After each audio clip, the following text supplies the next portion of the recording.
Welcome back. Happy Friday. I'm out here getting some exercise. I'm actually in the area that I hunt. One of the areas that I hunt where I had to rebuild the blind. Just taking one of the access trails, looking around.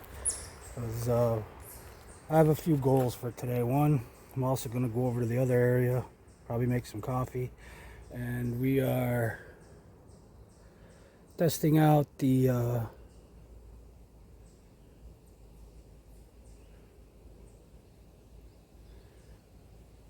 doesn't want to focus.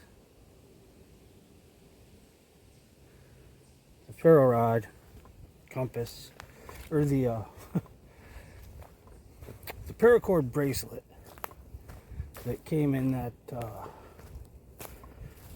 Christmas survival kit thing. Button compasses, I've had some that are okay, some that are not so good. So I'm going to check this one out. I'm going to walk back through on the trail for a ways until the spot where I kind of know where that blind is.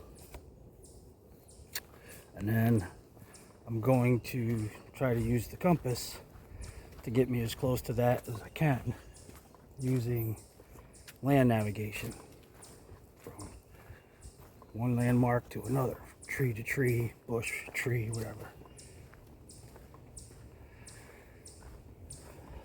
All right. So yeah, that's it. Stick around if you want.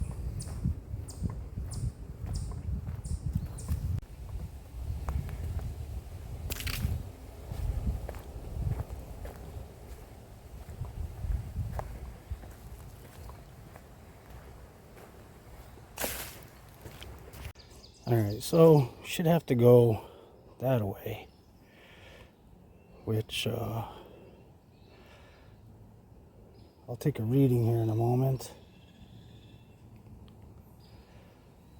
but it should be going a little bit, we'll call it dead center northeast. Alright, so go that way.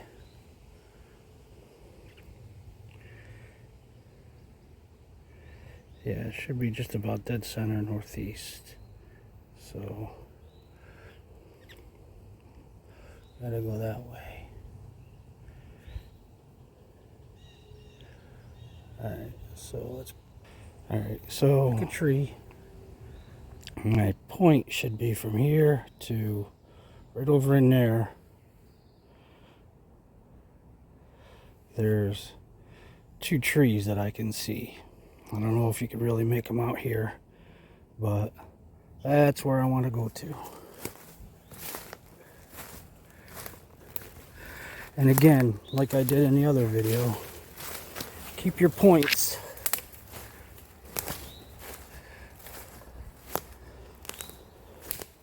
so that you can see them, and then turn around and look at the point you came from, which was that big tree right there.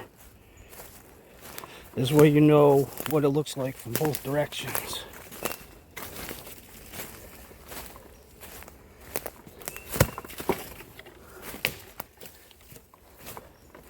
Try not to break the forest.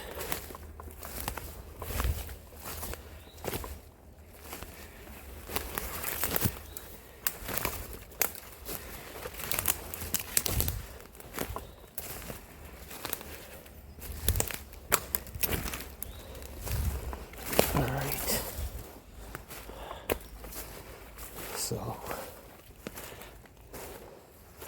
this isn't the area.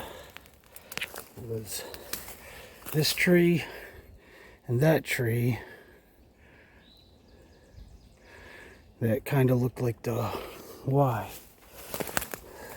So let's take a reading.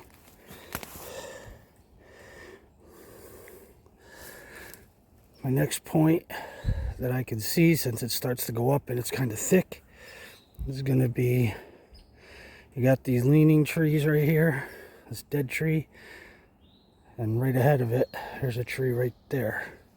So even though it's fairly close, that's where we're gonna go next. Once we get over there, we'll check a reading and get our next point. Okay. Now we should be heading back up out of here. So let's take our next reading.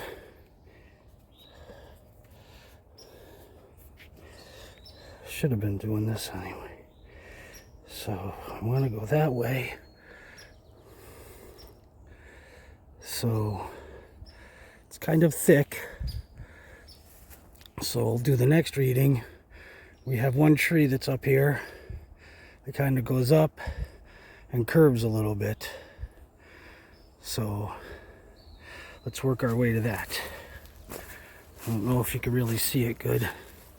It's right, yeah, you're not gonna be able to see it. But there's a tree over there, right here. It's kind of leaning. And over here, this one's kind of leaning just a tiny bit. And in between, there's one that goes up and kind of goes like this. That's the tree I'm gonna go to. And there was my point. Okay. So this is a little sketchy, so I'm gonna put the camera away so I can climb over this. Okay, so that's the tree I was talking about. There's the field.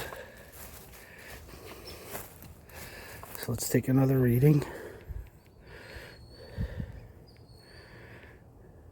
And need to go that way a little bit. So the blind should be, there's the field, over in here. So let's check.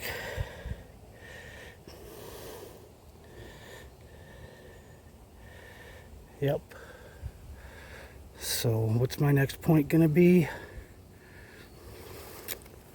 Since you're going down a dip and back up, I got this little tiny tree right here and a big tree next to it. And in between those, there's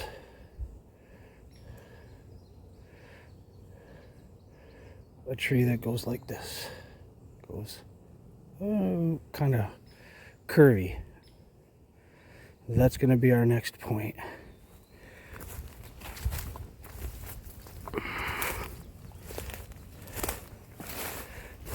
There's a couple points I did that I didn't completely add. Trying to shorten it up. Look at that. Okay. So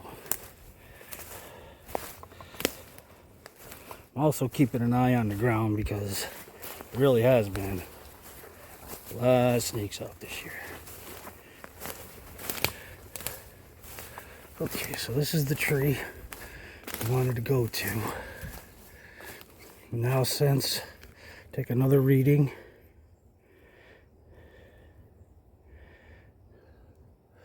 So now we got this little skinny tree and this little skinny tree, and then there's a bigger one in the middle of that, closer to this skinny tree. That's going to be our next point. So let's head over to that.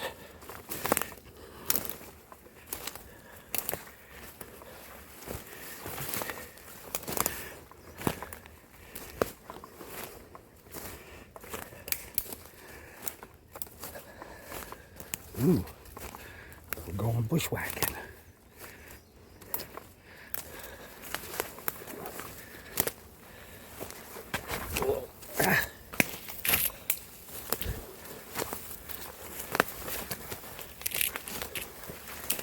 Yeah.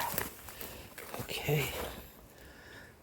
So now our next tree will make it that bad boy. And there's a lot of stuff to climb over, so we'll get back to you there. Take a look back quick. There's our weird tree. Okay. Alright, so here's the tree. I had to climb through all that.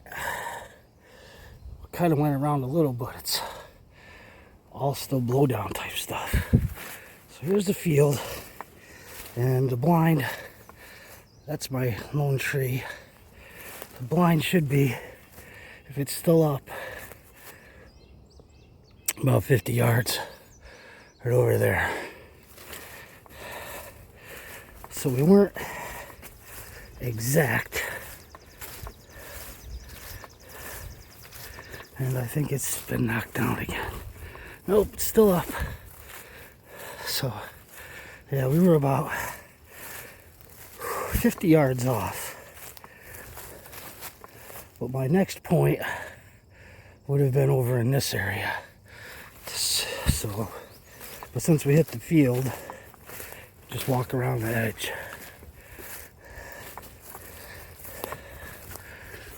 So,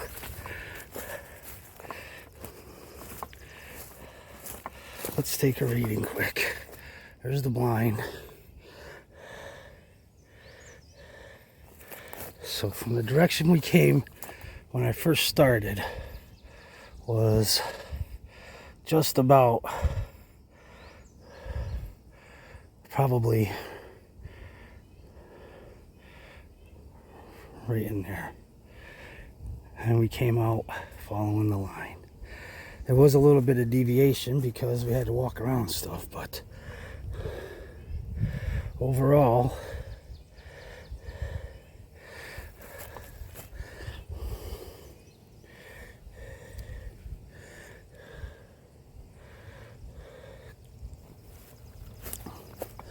the direction we've been traveling has been this way.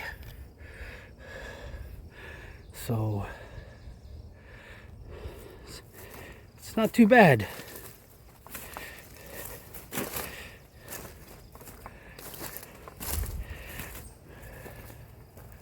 I'm really glad that's still up.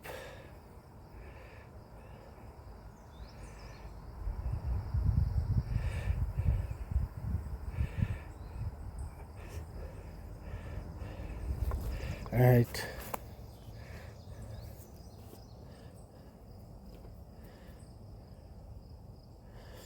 Yeah. See, that's the tree we kind of came out a little to the left of right here. And I was shooting to try to come out in this area right in here where this tree is a V. But you're not going to be exact like that, even with a map. Now, the one problem is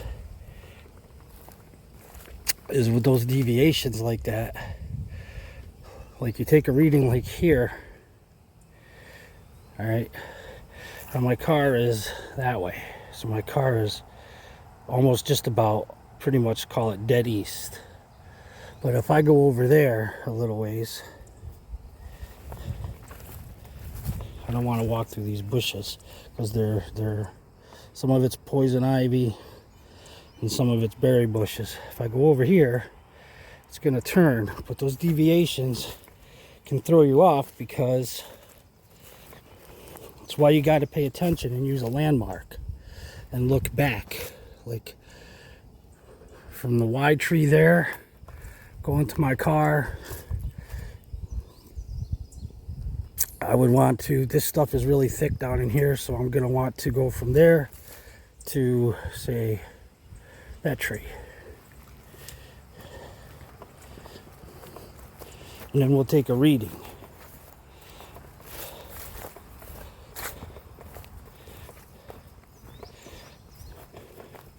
Now you remember where it was just now when we took it. My car is not that far now anyways. So here we are at this tree. And gonna want to turn to go east a little bit more. So now there's the path, so it's kind of defeating the purpose, but basically follow the path down and the path will veer a little bit and it's back at the parking area. But again, you know, it's just be mindful of your direction and go little bits at a time. You know, you see these guys up in the mountains, they're like, you know, look at a mountaintop and there's a high tree and they say, okay, I want to get to that tree. And then of course, once you get into a canopy, like it's back there, a lot of times when it's thick, like here in a lot of the Adirondacks, you can't always see up to that peak. And you can't climb those trees. So that's why I say, don't look miles and miles out if you're going by land navigation using landmarks. Go, you know, if you have to, only go 10 yards if it's really thick. 15, 20 yards, 50 yards. You know, if you could see 100 yards and it's a little more open, you know, go the 100 yards. Look for stuff that kind of stands out. You know, like I was doing, those trees that were a little bit on the crooked side, or trees where there was two that went into like a V and then there was one in between them. You know, kind of like rifle sights. You got, here's your rear sight and your front sight. You know, kind of like that. And practice, you know, practice in places that you're familiar with at first, so that you get used to it and you get a feel for it.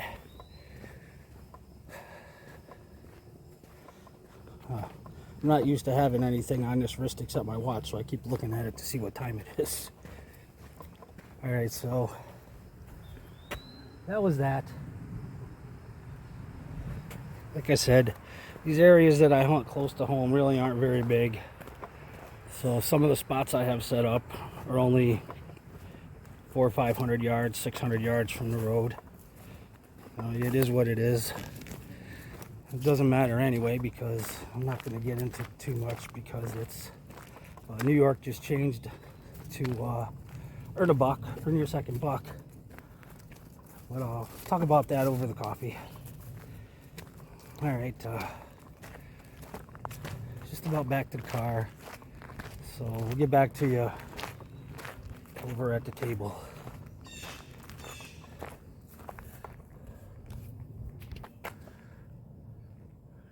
What are you screaming at, buddy?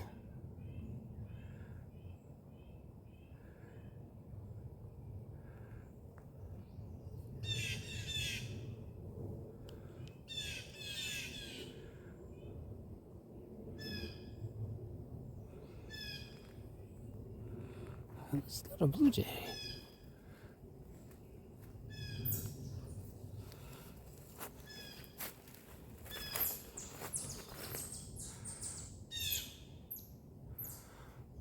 Is that a baby hawk?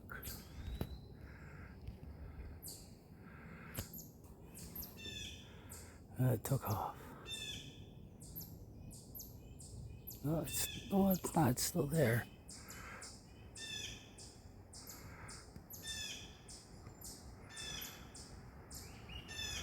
There it goes. Yeah, that's a baby hawk.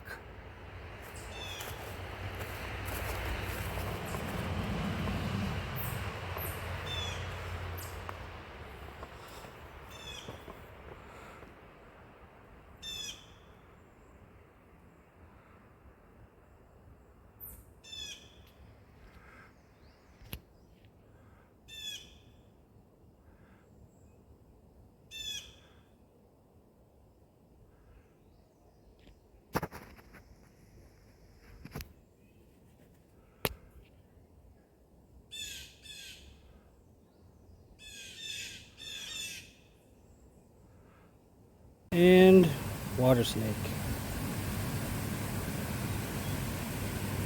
You know, the last time I was over here, like I said, I was talking to that guy, and after I wasn't filming, he and I were talking, and he went over and let him know. Apparently they didn't much care, but there's they do a lot of stuff with young kids here. Man, there are feathers all over the ground.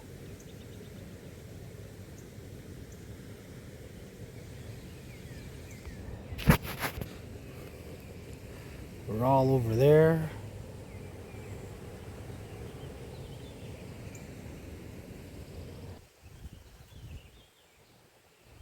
Windy today. We had some nasty storms yesterday.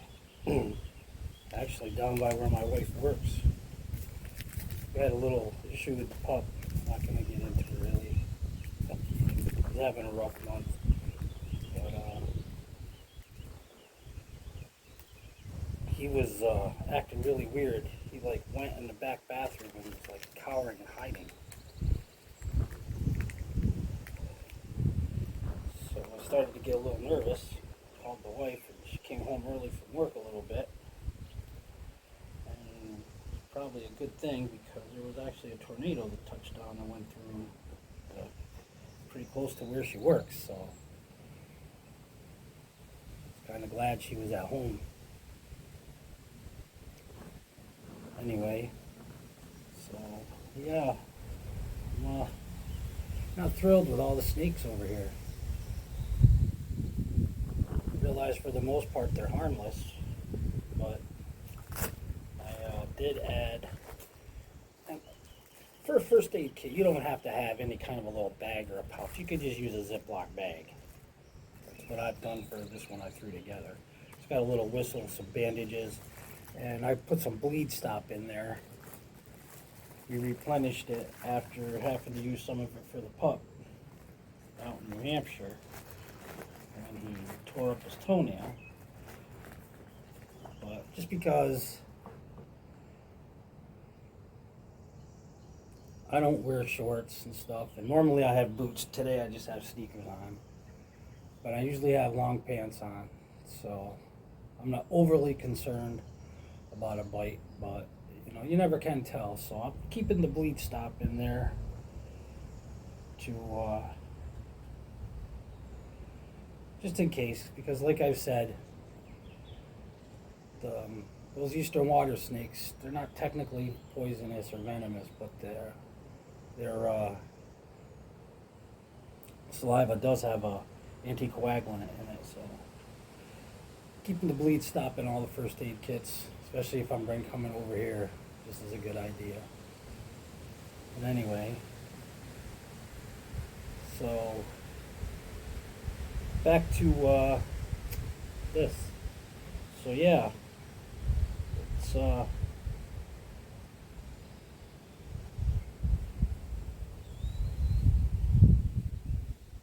is it going to be the most accurate compass? I don't think it is, but is it good enough to kind of get you a little bit out of a sticky situation? I'd say it will. That doesn't mean everybody should go out and buy one. I always tell people, you know, do your own research on stuff. Something I will tell you to go out and buy, a solid fuel stove. I'm telling you, get yourself a solid fuel stove. You'll thank me later.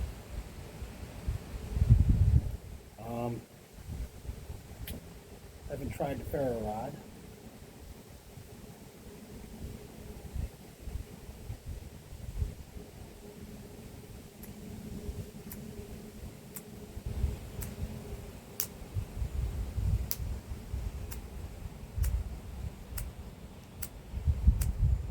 Well, it's making little sparks, but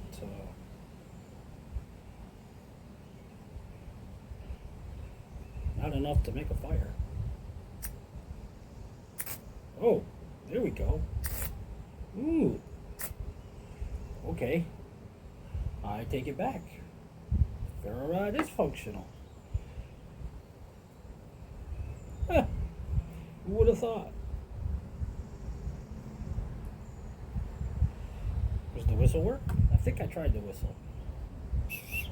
Yeah, whistle works.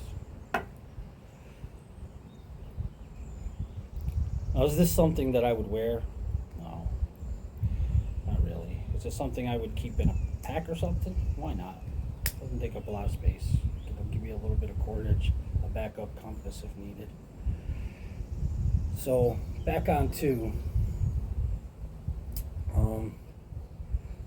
as you're using landmarks for navigation, you know, go I said this now in this video, and I said it in the other navigation videos I did. That I know there's at least one. You know, go small areas, and maybe at some point, if I get back over to that area, I'll show you another trick that our long lost brother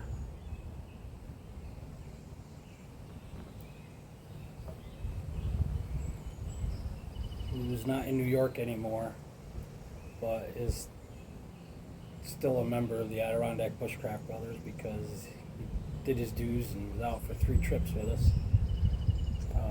Taught us about using, I guess it's,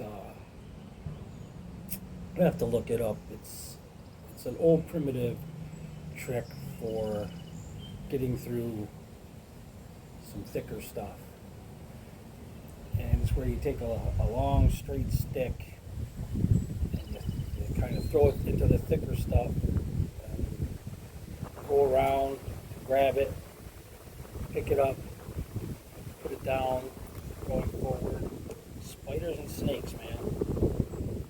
I like them at all.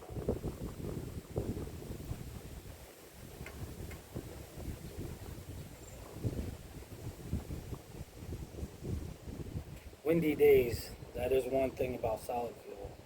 On windy days, or when it's really cold, they burn a little faster, especially in the wind. Just like wood burn faster in the wind.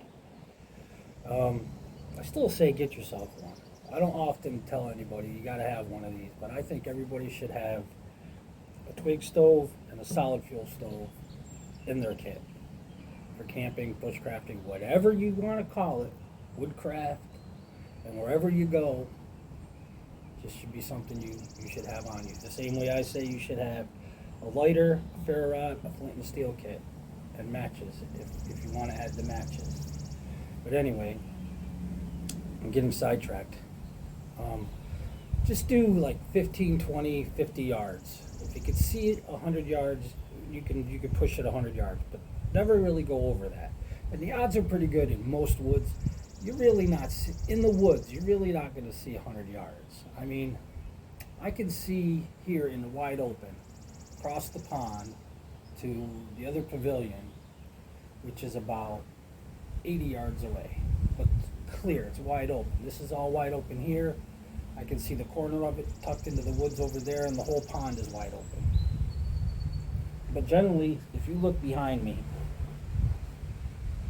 you look through the woods, you're generally not going to see 100 yards. But anyway, if you can, that's okay. But I really wouldn't push it past the 50-yard mark. It might seem like redundant and that you're always, gotta find it. But you know what? Having that redundancy and being irritated at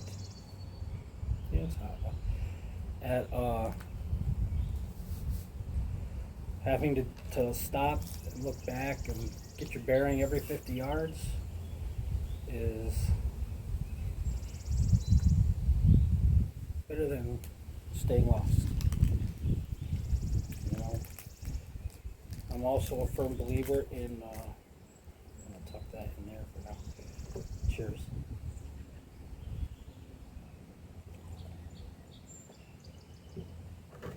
It's hot, but not hot, which is fine because it's, even with the wind, it's pretty warm out here today.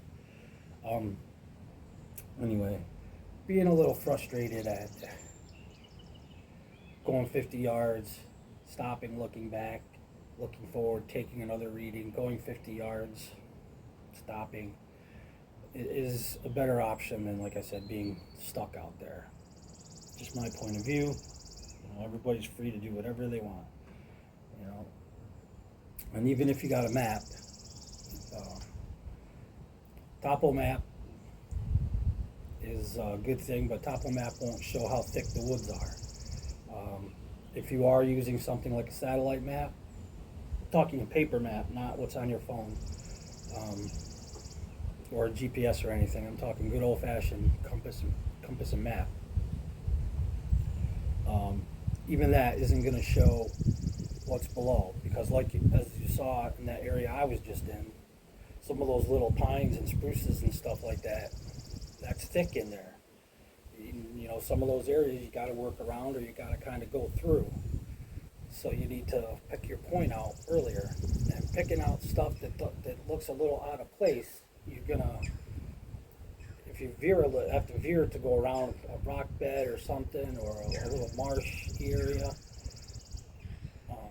Picking out something that looks a little off that's in the woods, you'll know what it is. I mean, it could be anything. Like I said, it could be a tree that leans the wrong way. It could be, look at those two trees, and this one's right here, and you really focus on them so that you know that's where I'm going.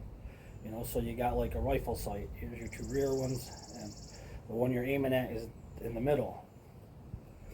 You know, or odd colored trees, you know, a dead tree that's in the middle of live trees, a stump that looks different, or sometimes, you know, if you're in woods like I am, most stumps are busted. They're not really cut all the time. So, you know, there's just different things. You'll know what to look for.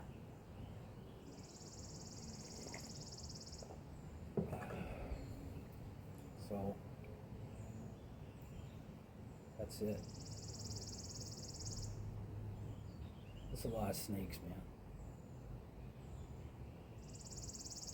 Don't like them. I just don't.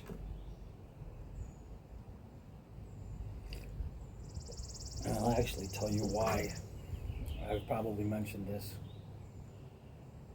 more than once in my days of using a hammock.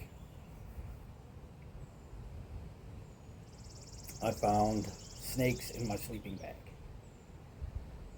Why they would get in there, I don't know. The sleeping bags I had back then weren't like the nylon or nylon-like lined ones that we have. Most people use today. They were in that time they were the like flannel lined.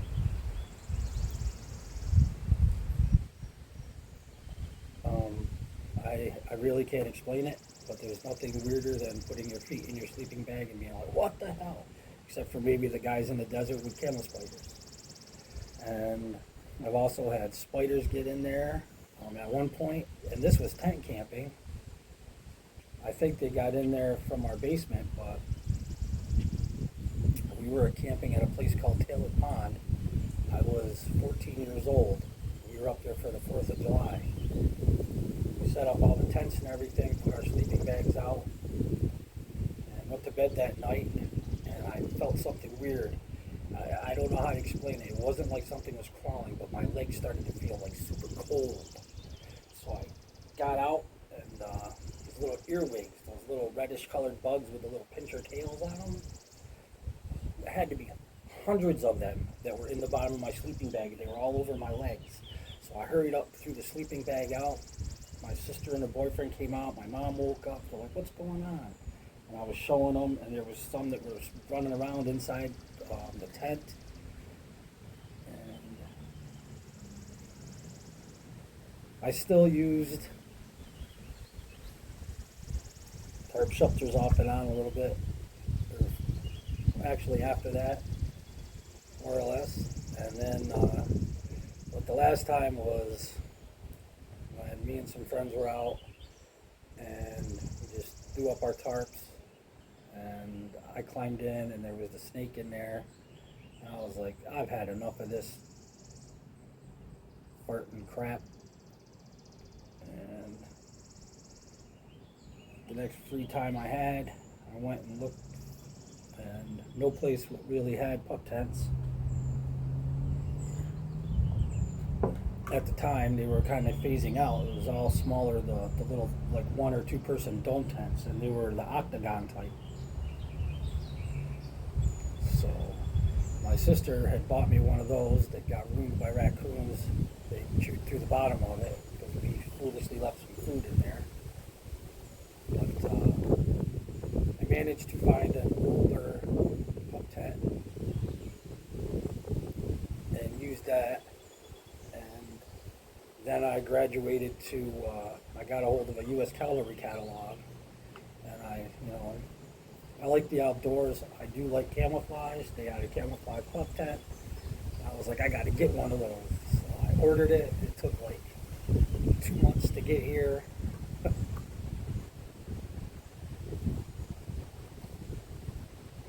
And I used it for probably 10 years. I believe it was a stand spot. I could be mistaken. I know the last one my wife got me was a stand sport. She got it at a local sporting goods store. We lived down around Schenectady. And that one I only got to use once, and my back got once or twice that I messed up my back really bad sleeping on the ground, to the point where I think I've mentioned this too. I'm probably repeating myself. I can't remember certain conversations, things that I've talked about in videos. So if I repeat it, I'm sorry. Yes. But I ended up going through like 6 months of physical therapy for my back and my hip because it hurt so bad. I had all I could do to walk for like weeks. So that's why I don't do ground stuff anymore. And that's also why, even though I had those 2 little sleeping pads, I still suffered from sleeping on those crusher stones. Which also leads into why we were up at the Adirondack Bush Brothers Base Camp a couple weeks back, why I opted to not use the air mattress just in case and use my cot, because I didn't want to sleep on the ground. We had the New Hampshire trip, and I didn't want to be hurting for that or have to cancel it. So that's it. I think I've yacked enough. I'm going to finish my coffee and battle the snakes to get out of here.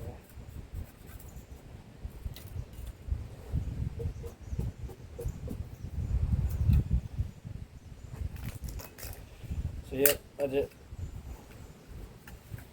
Land navigation, yakking, some coffee, some more snakes.